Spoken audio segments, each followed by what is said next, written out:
무척이나 덥습니다. 예. 일반적으로 우리가 물을 마시고 싶을 때 욕구가 생길 때 물을 찾게 되거든요. 그런데 우리 신진대사에서 먹고 싶을 때 물을 찾는 것보다 마시는 것보다 그 욕구가 생기기 전에 먼저 물을 마시는 게 우리 몸에 좋다라고 합니다. 저도 늘 목이 마를 때 물을 찾거든요. 그게 기본적이기도 합니다. 그런데 우리의 습관이 목이 마르기 전에 물을 마시자. 여러분들도 생활 습관 중에 이 여름에 목이 타기 전에 먼저 물을 마실 수 있는 조금 더 건강을 챙기실 수 있어서 이 여름을 건강하게 잘 나실 수 있기를 부탁을 드립니다. 우리 대나무를 보면 매듭이 있어요.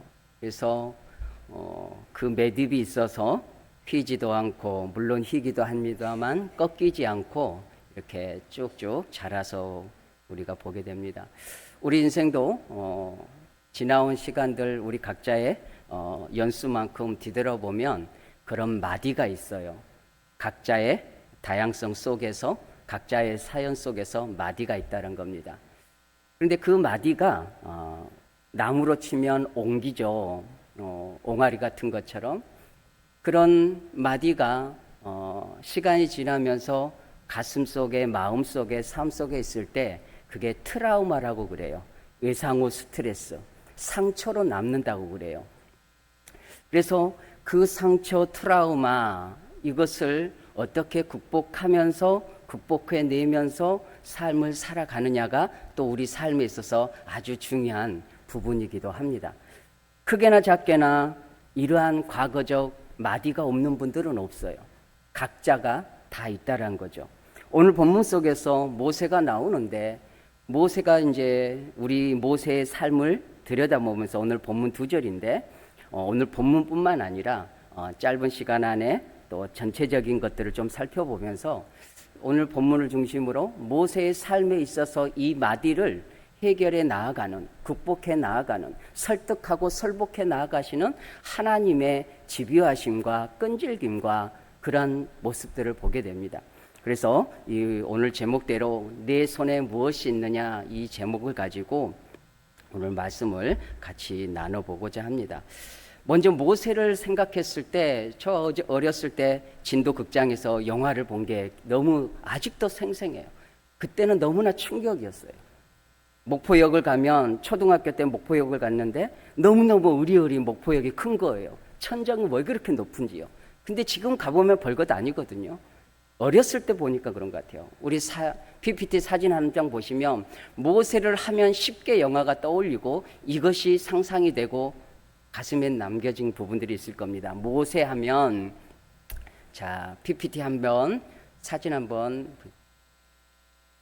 대다수가 모세하면 홍해를 가르시는 하나님을 통해서 지팡이를 내밀어서 이스라엘 백성들이 마른 땅으로 바다를 홍해를 건너는 출애굽의 역사를 이뤄내는 지도자로서의 모세의 저 모습을 보게 되고 그렇습니다. 저도 그 영화 속에 그 파도가 좌우에 벽처럼 세워지는 그 영화의 장관이 아직도 너무너무 선명해요. 그래서 이 모세라는 인물을 생각했을 때 홍해를 건너는 이러한 잔상이 많이 남아 있습니다. 먼저는 이 모세라는 인물을 간단하게 좀 그의 삶 전체를 생각해 보고자 합니다. 모세가 120년을 살았어요. 120년을 살았는데 물을 세 토막으로 짜들으시지 너무나 좋게 40년, 80년, 120년으로 세 토막으로 딱 나뉘어요. 그래서 인생 1, 2, 3단계로 나누면 전 단계, 중 단계, 말기 단계 이렇게 생각해 볼 수가 있습니다. 헨리에타 미저라는 이런 분이 이 부분을 얘기를 했어요.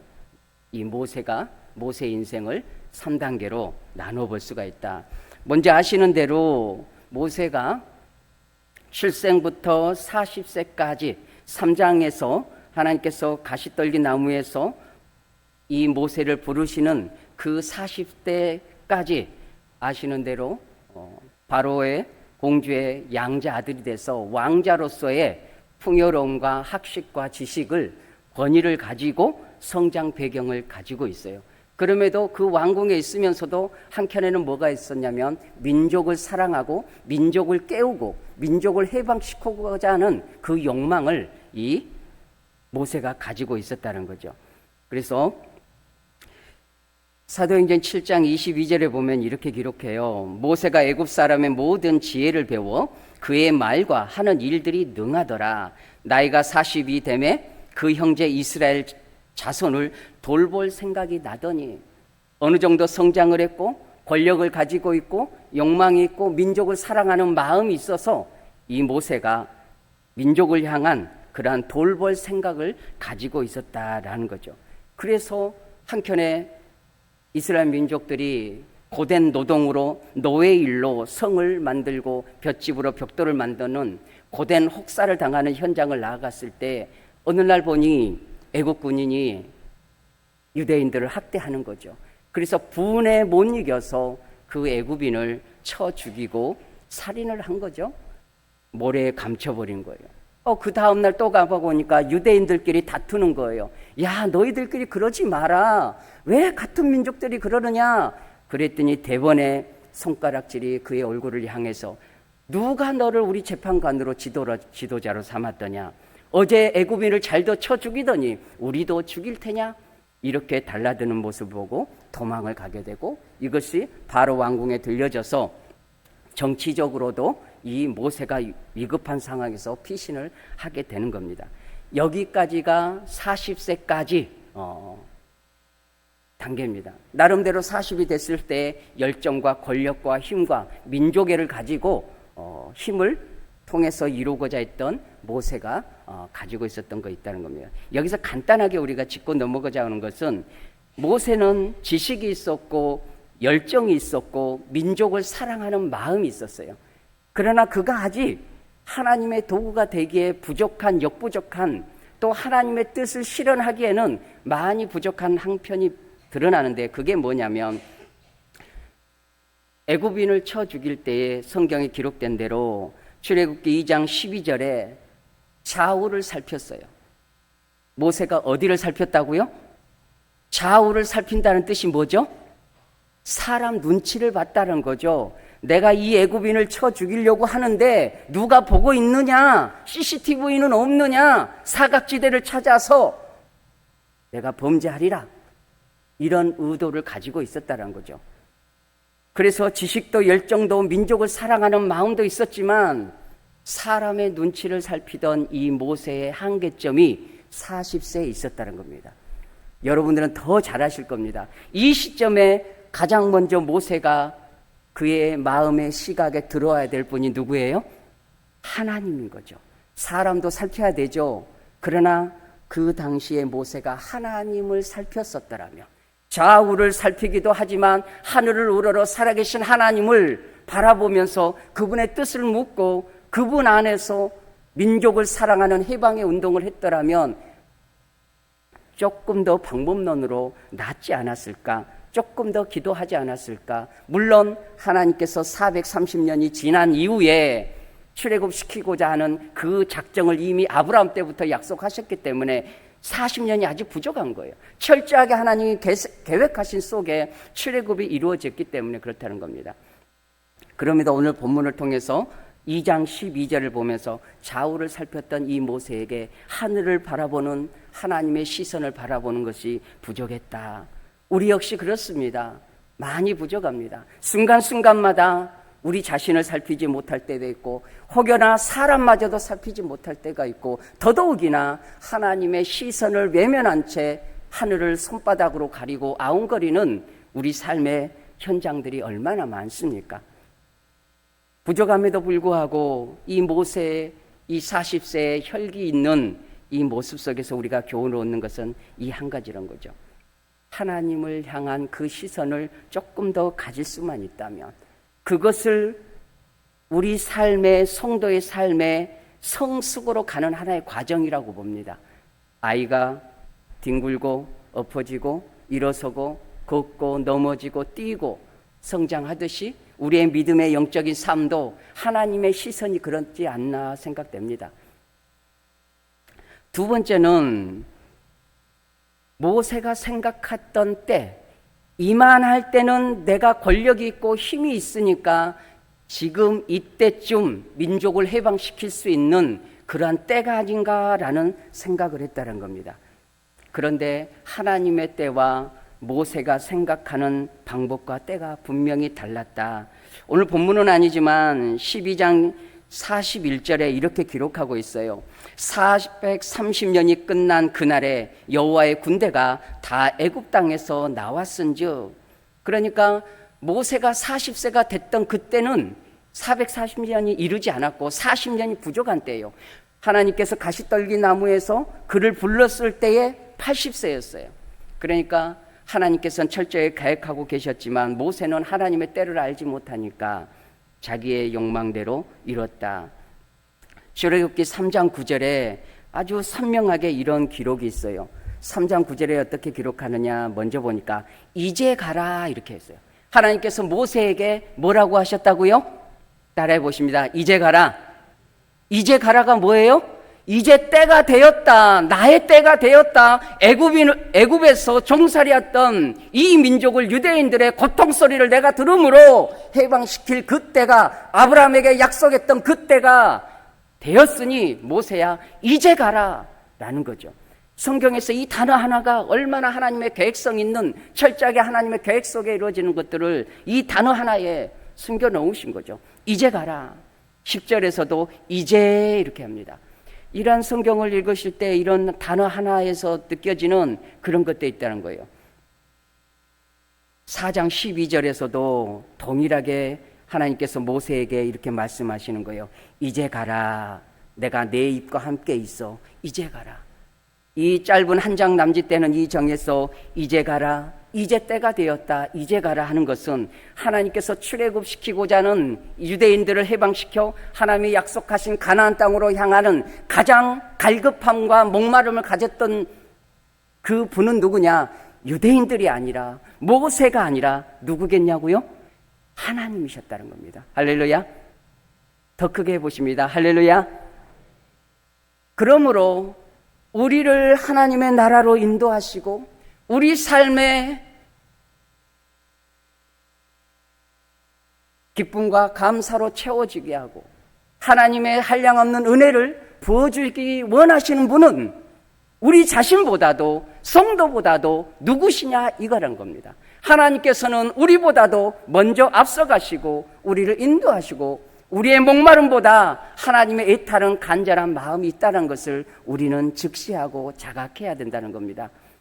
그러나 우리 삶에서는 그것을 느끼고 고백하기까지는 상당한 성숙의 시간이, 숙고의 시간이 필요하다는 거죠.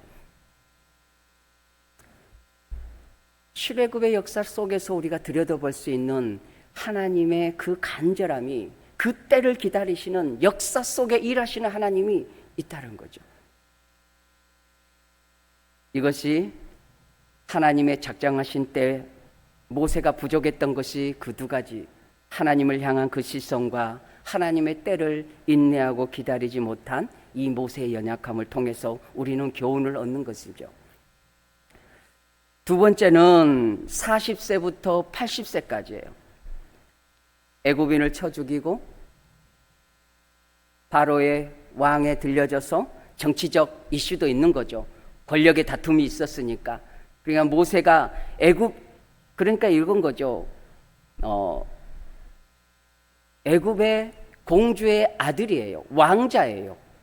왕자로서 그 당시에 애굽인 하나를 쳐 죽였다고 도망가야 하는 그러한 정치적 기본은 아니죠.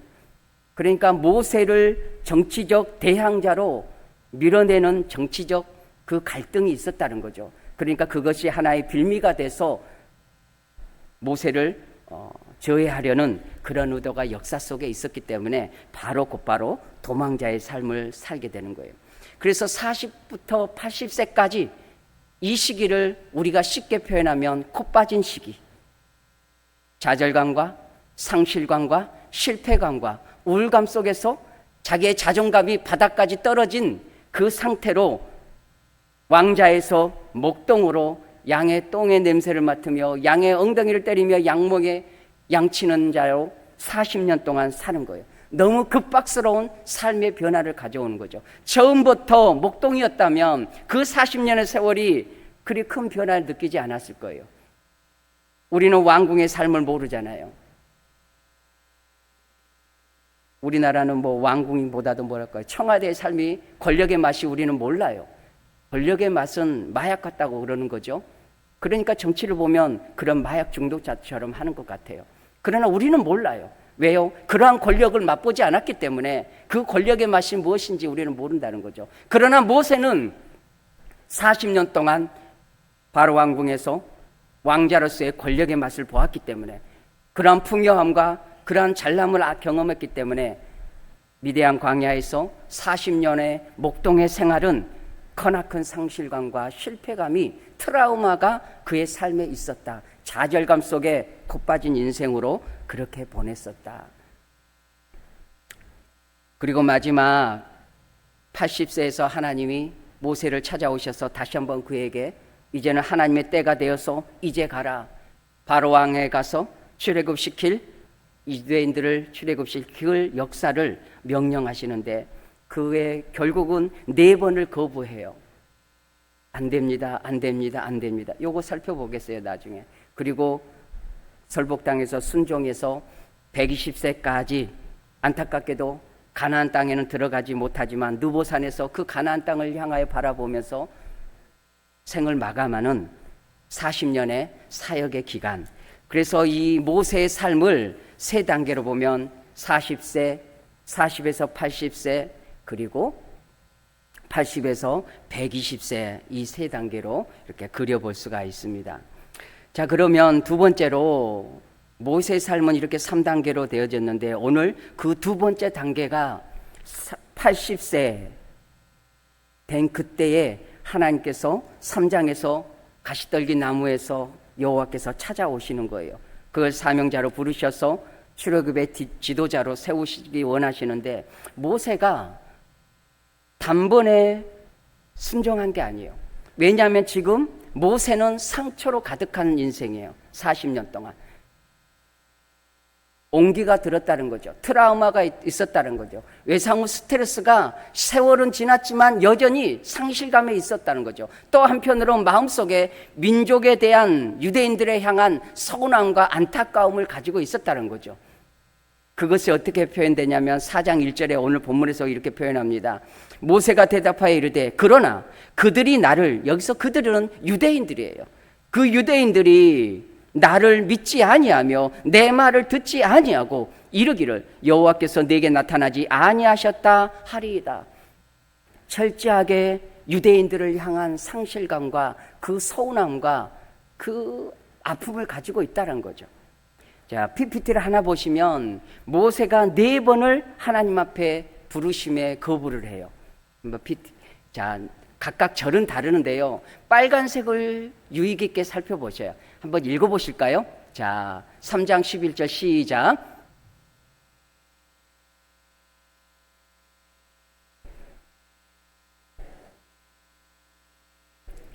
예, 제가 이제 시간을 아끼기 위해서 그냥 설명을 할게요. 출애굽기 3장 11절에 빨간색이 뭐예요? 내가 나를, 내 말을, 아니 켜주셔야 돼요. 제가 보고 해야 되니까. 예, PPT 좀 보여주세요. 예. 나를, 내 말을, 내게도 모세를 향한 거죠. 그리고 나는 입이 뻣뻣하다. 예, 됐습니다. 모세가 하나님의 부르심에 지속적으로 하나님이 설득하셔요. 지팡이를 던져봐라. 그럼 뱀이 됐어요. 뱀은 머리를 잡아야 되죠. 저도 딱 한 번 뱀을 잡아서 중학교 때 논에서 일하다가 뱀 하나를 봤는데 얼마나 두려운지 모르는데 저걸 꼭 팔고 싶은 거예요. 그래서 머리를 막대기로 해가지고 한 마리 잡아가지고 머리를 꼭 눌러야 되는 걸 알았어요. 1,500원 정도 받았을 거예요. 이야, 그때는 그것도 큰 용돈이잖아요. 지금 말하기도 못해요. 그때는 왜 그랬는지 모르겠어요. 그래서 머리를 잡는 거예요. 꼬리를 절대 잡는 것이 아니죠. 바로 무니까. 그리고 너의 손을 품에 넣어봐라. 나오니까 한센병 나병인 거예요. 손이 썩었다는 거죠. 그러나 다시 넣어서 빼보아라. 그러니 온전해졌어요. 나일강가에 물을 퍼보아라. 피로 변하는 거예요. 하나님께서 한 번, 두 번, 세 번에 하나님의 역사하심과 능력을 자신의 신체를 통해서, 지팡이의 뱀을 통해서, 나일 강가의 피를 통해서 보여주셨음에도 불구하고 모세가 연거푸 나는 못합니다. 나는 못합니다. 내 말은 이럽니다. 이건 뭐냐면 여전히 하나님을 눈으로 하나님의 능력을 경험했음에도 불구하고 이 모세가 40년 동안 그 트라우마가 그렇게 컸다라는 거예요. 상대적으로 아브라함은 대단히 우리가 생각할 때 너무나 쉽게 하나님 앞에 설복하고 순종한 사람이요. 본토 친척 아버지 집을 떠나 내가 내게 지시하는 땅으로 가라 했을 때 아멘하고 가는 사람이었어요. 우리가 보아도 너무 신기해요. 백세에 낳은 네 독자, 네 사랑하는 네 아들, 얼마나 강조합니까? 백세에 낳은 아들인데 이삭을 품에 안고 물고 빨고 걸어다니지 업고 다닐 그 이삭을 번제로 각을 떠서 제단 위에 번제로 태워드리라는 이 하나님의 말씀에 어느 누가 순종할 수 있겠습니까? 그런데 아브라함은 너무나 우리 입장에서는 이해할 수 없을 만큼 순종을 해요. 그런데 아브라함과 비교적으로 이 모세는 나는 못해요. 나는 못 가요. 나는 본래 말이 어두네요. 보낼 만을 자를 보내소서. 나는 그 대상자가 아닙니다. 이게 뭐예요? 40년 동안 그 가슴에 새겨진 트라우마와 상처가 민족에 대한 그 서운함이 컸다라는 거죠. 결국은 그가 하나님 앞에 순종해서 가지만 이렇게 반복적으로 모세가 거부하고 있다. 여기서 들여다볼 수 있는 것은 우리 삶에 있는 이 옹기, 마디가 있으라는 거예요. 이 마디를 해결해 가야 우리 삶이 조금 더 열려질 수가 있는 거죠. 이 마디를 인생 편에서나 하나님 편에서나 풀어져야 우리 인생의 마음이 영원히 열려진다는 거예요. 저나 여러분에게나 이 옹이가 있어요. 이 마디가 있어요. 상심도 있고 상처도 있고 외상후 스트레스처럼 한켠에 멍이 든 그 가슴이 있다라는 거죠. 이것을 덮어놓은 것이 아니라 풀어내야 되는 것이죠. 그래서 이 모세가 이 아까 본문에서 그의 시선이 항상 어디 있었어요? 나에게 있었어요. 내 과거, 내 능력, 내 상처, 내 아픔, 항상 자신이 가지고 있는 그늘진 것에 집착하고 그것만 가지고 묵상을 했다는 것입니다. 그러나 오늘 본문을 통해서 우리가 기억해야 될 것은, 교훈을 얻는 것은 나의 상처나 나의 부족함이나 나의 연약함을 붙들고 묵상하는 것이 아니라, 좌우를 살펴 사람을 보는 것이 아니라 눈을 들어 하나님을 바라볼 때에 우리의 그 연약함을 극복해내고 공황장애도 이겨내고 두려움 속에서 벗어날 수 있다라는 겁니다. 그러므로 이런 결론을 맺을 수 있습니다. 우리 인생에 살아온 그 허무함을 이겨내려면 따라해 보십니다. 하늘을 보자. 하나님을 묵상해야 돼요. 우리 일상에서 갑작스럽게 돈이 땡기고, 돈이 부족하고, 갑작스럽게 질병이 오고, 갑작스럽게 자식에게 문제가 오고, 갑작스럽게 실직이 되고, 갑작스러운 일들로 우리가 얼마나 놀랄 때가 많습니까? 그때는 우리의 방법과 수단을 따지다 보니까 두려운 거예요. 걱정이 앞서는 거예요. 그때 그 자리에 무릎을 꿇어버려야 되는 거예요. 무릎을 꿇어버리고 모든 역사의 주인이신, 내 인생의 주이신 그 하나님 앞에 시간을 들여봐야 되는 거예요. 물론 우리가 애쓰고 고민하고 방법론을 찾는 것은 우리의 몫이기도 합니다. 그러나 그럼에도 불구하고 그 순간에 나에게 집착하면, 문제에 집착하면 40년 세월 동안 모세가 옹이가 졌던 그것과 같이 우리도 그렇게 될 수 있다는 겁니다. 나보다는 살아계신 하나님을 바라보는 거죠. 그래서 이런 찬양이 있습니다. 괴로울 때 주님의 얼굴을 보라. 이 찬양이 오늘 이 모세의 연약함을 통해서 얻는 교훈이에요. 한번 그래서 시간이 부족하지만 찬양을 한번 1절만 해보겠습니다.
야, 갑자기 연상이 떠올랐어요. 그 풍랑치는 배 위에서 제자들은 죽겠다, 살려라, 나 죽겠다 외치는 제자들 속에 예수님이 뱃멸이 고물 앞에서 주무시는 예수님을 보잖아요. 우리는 죽겠다, 이래갖고 살겠느냐 아붕다둥 하는데 예수님은 고요히 주무신다는 거죠. 너무나 180도 다른 모습이에요.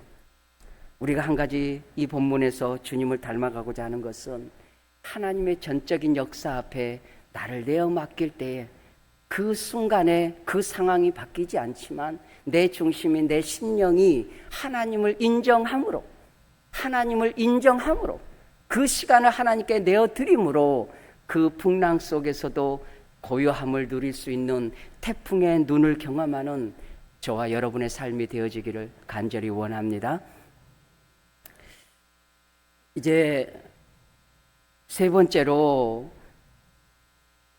하나님께서 모세에게 가라라는 그 명령을 주셨을 때에 모세가 안 됩니다, 나는 아닙니다, 나는 못합니다, 이러한 고백 속에 하나님께서 모세에게 묻는 거예요. 2절에 여호와께서 그에게 이르시되 내 손에 있는 것이 무엇이냐?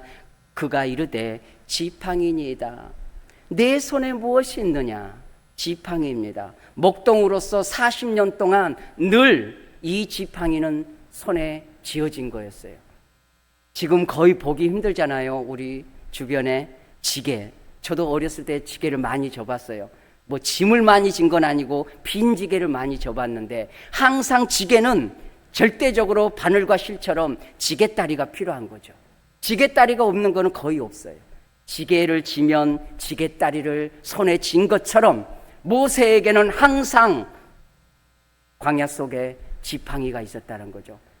그 지팡이는 대단한 지팡이가 아니고 철도 아니고 동도 아니고 황금도 아니고 그냥 막대기에 불과한, 지게 막대기에 불과한 그런 지팡이였다는 거예요.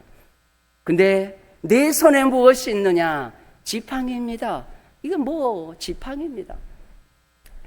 그런데 이 지팡이를 통해서 하나님께서 임재하시고 능력을 역사하시고 하나님의 뜻을 실현시키는 그런 지팡이로 사용해 가시는 걸 보는데, 이 목동이라고 했을 때 시편 23편 다윗의 시가 생각나는 거예요. 이것도 제가 한번 PPT로 만들었습니다. 읽는 것 그 자체가 의미 있어서 전체를 읽어봅니다. 시작.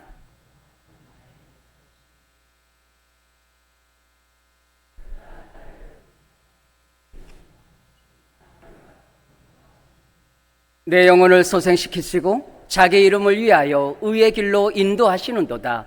내가 사망의 음침한 골짜기를 다닐지라도 해를 두려워하지 않을 것은 주께서 나와 함께 하심이라. 주의 지팡이와 막대기가 나를 안위하시나이다. 아멘. 이 다윗도 여호와는 나의 목자시니 내가 부족함이 없다. 왜냐하면 내 손에 쥐어진 이 지팡이와 막대기가 별볼 없는 이 막대기이지만 이 막대기를 통해서 살아계신 하나님의 보호하심과 인도하심을 경험하는 거예요. 다윗은 고통의 시간이 너무나 연단의 시간이 많았기 때문에 그의 시편 속에서 그 두려움이 나타나는 거예요. 여호와는 나의 산성이시고 방패이시고 나의 보호자가 되시고 나를 안위하시고 푸른 풀밭으로 인도하시는 그 하나님은 그만큼 다윗의 삶에 두려움과 염려와 죽임 당할 수 있는 사울 왕에 쫓기는 그런 삶이 많았다는 거죠. 산성이시고 요새이시고 나를 지키시는 그 하나님, 두려운 만큼 하나님을 향하여 당신은 나의 산성이십니다, 나를 보호하시는 이십니다, 나를 인도하시는 지팡이시고 막대기십니다는 철저한 이 다윗의 고백이죠. 이와 같이 다윗에게 손에 있었던 이 지팡이와 막대기도 모세의 손련에 들려진 이 지팡이 막대기, 다윗은 기억했을 거예요. 모세에게 들려진 이 지팡이를 오경을 통해서 이 출애굽을 읽으면서 그는 기억했을 거란 말이죠. 그래서 짧게, 그러면 이 지팡이가 구약과 신약에 있어서 어떤 연관성이 있는가, 시간 관계상 제가 짧게, 그래도 아시지만 또 혹시나 해서 알려드립니다. 그래서 신약과 어떻게 연결이 되는가? 이 지팡이에 능력이 있었어요. 이 자체가 능력이 아니라 하나님의 임재하심과 하나님의 능력이 있어서 하나님의 뜻을 실현시키는 그러한 지팡이로 바뀐 것인데, 먼저는 이 반석을 통하여 쳐서 물이 내게 했어요. 그래서 생명의 물을 주신 예수 그리스도를 나타내는 그러한 모습이에요. 신약만 말씀을 드리면 요한복음 4장 14절에 내가 주는 물을 마시는 자는 영원히 목마르지 아니하리니 내가 주는 물은 그 속에서 영생하도록 솟아나는 샘물이 나게 하리라. 그러니까 모세가 반석을 쳐서 목말라 죽겠다 아웅아웅하는 이 이스라엘 백성들에게 물은 생명이거든요. 반석을 쳐서 물을, 생명수를 주는 것처럼 예수 그리스도는 우리의 생명의 물이 되신다. 그래서 요한복음 7장 30절에도 믿는 자가 받을 이 성령을 가리켜 생수의 강이라 말씀하는 거예요. 그래서 이 지팡이는 우리에게 생명의 물을 주시는, 영생을 주시는 예수 그리스도를 나타내는 것이다. 장대 위에 달린 놋뱀을 바라볼 때에, 장대는 지팡이와 같은 나무예요. 그 나무에 놋뱀을 만들었는데 불뱀에 물린 자마다 그 놋뱀을 바라보는 자는 살 것이다. 그러나 바라보지 않는 자는 죽었어요. 장대 위에 달린 이 놋뱀은 십자가 위에 달리신 예수 그리스도를 나타내는 거죠. 지팡이와 같은 막대기에 달린 놋뱀, 예수 그리스도를 나타내는 거예요. 요한복음 3장 14절에 보면 모세가 광야에서 뱀을 든 것 같이 인자도 들려 하리니 이는 그를 믿는 자마다 영생을 얻게 하려 하심이라. 출애굽의 이 지팡이를 통해서 생명의 영생수가 되시고 십자가에 달리신 예수 그리스도를 보여주는 그러한 모습이에요. 놋뱀을 바라보는 자마다 구원을 얻었거든요. 홍해를 가를 때에 죽음에서 생명으로 인도하는 그 길에 고린도전서 10장에서 이렇게 기록합니다. 하반절에 보면 이래요. 모세에게 속하여 다 구름과 바다에서 세례를 받고 다 같은 신령한 음식을 맛보며, 이 신령한 음식은 만나를 얘기한 것이고요.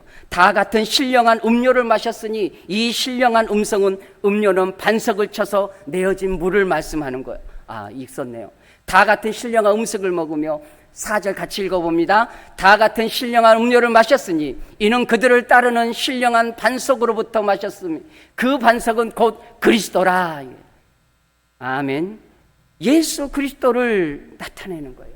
이 지팡이를 통해서 능력 그 자체가 아니라 생명으로, 영생으로 십자가의 대속의 은혜를 보여주시는 예수 그리스도를 보여주고 계신다라는 거예요. 그래서 우리가 이 성경을 읽을 때 이러한 오묘한 섭리와 이러한 신학적 모습을 볼 때 구약 속에서 일하셨던 하나님이 오실 예수 그리스도를 얼마나 잘 보여주고 있는가, 이런 걸 보게 된다는 겁니다. 이제 마지막으로, 그러면 오늘 제목처럼 여호와께서 모세에게 말씀하시는 거예요. 그러면 내 손에 무엇이 있느냐? 내 손에 무엇이 있느냐? 지팡이입니다. 이 별 볼 일 없는 지팡이, 지게 짝대기밖에 안 되는 그 지팡이가 하나님의 손에, 하나님의 도구가 됐을 때에 구원의 역사를 드러내는 능력의 도구가 된 것이고 하나님의 지팡이가 되는 거예요. 그러니까 모세가 점진적으로 성경 속에서 고백할 때 안 됩니다, 나는 못합니다, 나는 말이 어둔합니다, 보낼 만한 자를 보내소서, 나는 절대 아닙니다, 이런 자가 이러한 모세였던 모세가 시간이 흐르면서 그 지팡이를 뭐라고 말하느냐? 출애굽기 4장 20절 하반절에 모세가 하나님의 지팡이를 손에 잡았더라, 이렇게요. 이제는 수식이 있어요. 주어이겠죠. 지팡이가 아니라 하나님의 지팡이라고 그 지팡이를 명하고 있어요. 출애굽기 17장 9절에 모세가 여호수아에게 이르되 우리를 위하여 사람들을 택하여 나가서 아말렉과 싸우라. 내가 내일, 이거는 모세가 여호수아에게 얘기한 거예요. 내일 내가 하나님의 지팡이를 손에 잡고 산 꼭대기에 서리라. 이제 얼마나 이 모세의 고백이 달라졌어요. 40년 동안 지고된 나무 막대기가 이제는 하나님의 지팡이를 들고 내가 산 꼭대기에, 신의 산 꼭대기에 서서 하늘을 우러러 두른 손을 들 때마다, 기도할 때마다 여호수아가 이기고, 손이 내려오면 아말렉이 이겨서 아론과 훌이 좌우에 지팡이를 들고 선 모세를 붙들고 승리에까지 내려오지 않게 했다. 기도의 지팡이, 승리의 지팡이, 여호와의 니시의 지팡이가 되겠다는 것이죠. 중요한 것은 여호와 하나님의 지팡이였다라는 거죠. 내 손에 있는 것이 무엇이냐? 우리에게 그런 질문이 있다면 여기서 고민이 돼요. 모세니까 그 지팡이를 통해서 하나님이 일하셨을 텐데, 그러면 이 시대를 살아가는 우리에게는 내 손에 무엇이 있느냐라고 질문을 혹여나 하나님이 내게 하신다면, 오늘 본문을 통해서 하나님이 우리에게 물으실 수 있는 거잖아요. 혹은 물으시고 계시는 거잖아요. 이 시간을 통해서. 사랑하는 진도중앙교회 성도들아, 너의 손에 무엇이 있느냐? 이 본문을 통해서 우리에게 물으신다면 우리는 무엇을 있다고 대답을 해야 될까 고민이 되는 거죠. 지팡이를 말해야 되나요? 물잔이 있다고 말해야 되나요? 고민이 많이 해봤어요. 과연 무엇이 있을까? 하나님의 역사는 보잘것없는 미천한 것을 통해서, 그 미천한 것을 통해서 놀라운 역사를 이뤄내시는 하나님. 그러니까 하나님께 드려지는 그 자체가 능력이 있는 게 아니라 그것을 통해서 일하실 때에 하나님의 능력이 나타난다. 그 작은 것이 중요하다는 거죠. 그 작은 것을 통해서 일하시는 하나님, 하나님의 지팡이. 그래서 우리는 이렇게 묵상을 해보는 겁니다. 내 손에 있는 것이 무엇이냐? 성경 속에서 여러 인물들이 나오는데, 배고픈 수천 명이 있는 그 광야에 한 명도 먹어도 배부르지 않는 오병이어, 그것을 작은 아이가 주님께 드리는 그 손, 그 손을 우리가 기억해 봐야 되는 거예요. 보잘것없는 2렙돈을 성전에 드렸을 때에 주님이 보시고 그 누구보다도 이 여인이 만인 드린 손이다. 2렙돈을 드렸던 가난한 여인의 손이었다는 거죠. 보잘것없는 청소년 같은 미약한 다윗이었지만 돌팔매를 들고, 손에 돌팔매를 들고 골리앗을 향하여 여호와의 만군의 여호와의 이름으로 돌진했던 믿음의 다윗, 돌팔매를 손에 든 다윗의 손. 오직 주님의 옷자락을 단 한 번이라도 만질 수만 있다면, 간절함과 애절함과 인생의 상처와 옹이에 찌든 혈류증 앓은 이 12년 동안 고통받은 여인이, 그의 소원은, 그의 손은 그저 말없이 예수 그리스도의 주님의 옷자락을 만지는 그 손 하나였다. 그것을 통해서 주님은 일하시고 그 믿음을 통해서 일하셨다는 거예요. 하늘을 우러러 감히 얼굴을 들어 쳐다보지 못하고 하나님이여 불쌍히 여기소서, 나는 죄인으로서이다 하며 세리가 가슴을 치며 고통스러워하고 회개하는 세리의 가슴을 치는 손. 내 손에 무엇이 있느냐? 묵상을 해볼 때에 우리가 이렇게 보잘것없는 것을 통해서 하나님이 일하셨던 것처럼 오병이어와 물맷돌과 혈증 앓은 그 옷자락으로 만지고 싶은 그 간절함과 그 믿음의 절대적 애절함을 우리 손에 가지고 있어야 돼. 우리가 이들의 손을 닮아가야 된다. 가난한 여인이 드렸던 그 2렙돈을 진 그 손.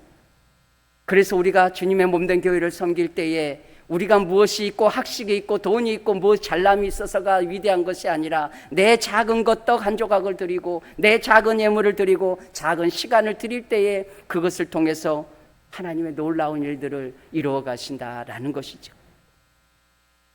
그러므로 내가 가진 것은 작은 것이 아니다. 한번 고백해 봅니다. 내 손은 작은 것이 아니다.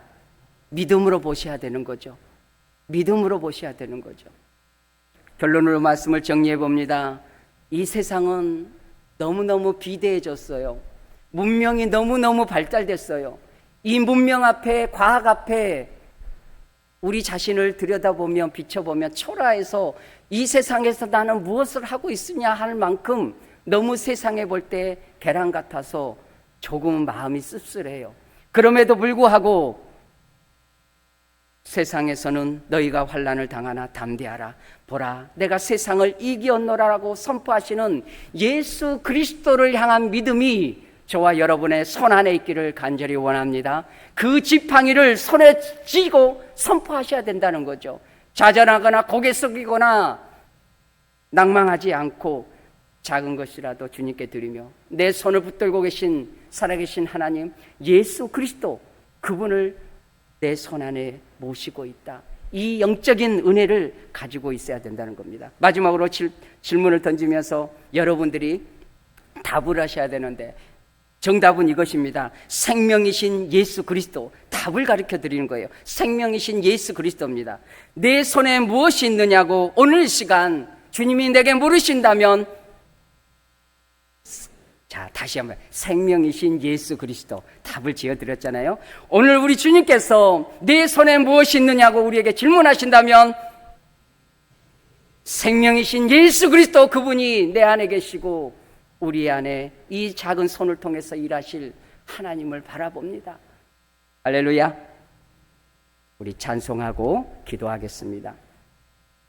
542장